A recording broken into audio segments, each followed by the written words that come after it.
Hi, my name is Charlie Price, lead designer at Liquid Entertainment, and today we're going to be talking about the gods in Rise of the Argonauts.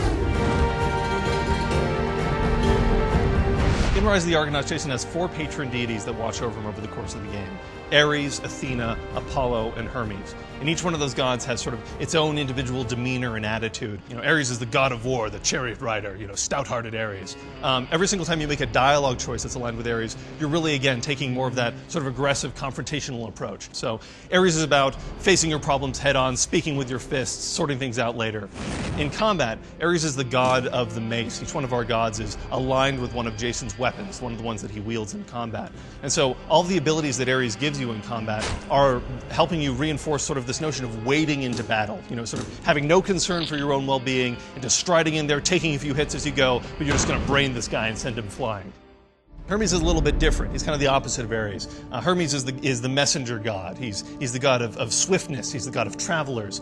He's also the guy that ushers the spirits of the dead to the underworld. So with Hermes, his attitude is much more cunning. It's much more manipulative. It's much more crafty. So the clever player is going to want to sort of be more aligned with Hermes, and a lot of his choices are a little bit more manipulative. It's Jason getting a sort of an intellectual edge on his opponent, showing off his street smarts as a whole. In combat, Hermes is all about the sword. So as a result, most of the techniques and abilities you end up getting from Hermes help to reinforce that feeling of swiftness, that feeling of agility, that feeling of mobility. Athena is the god of wisdom, the god of strategy, the god of tactics.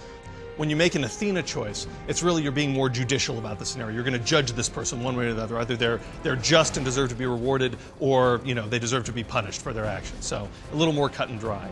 In combat, Athena is the goddess of the spear. That's the domain that she has. And so a lot of her special abilities are more about timing and tactics. A lot of Athena's abilities are about interrupting people, going through and you can impale and toss people. There's a bunch of cool things you can do with the spear.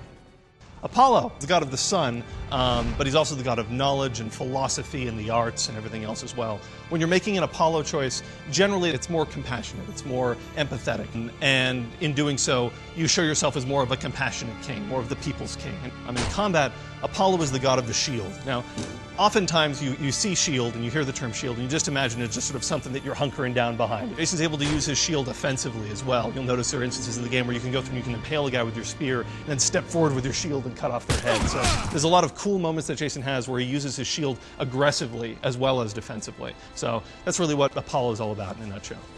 Thanks again. My name is Charlie Price, lead designer at Liquid Entertainment. We just spoke about the gods in Rise of the Argonauts.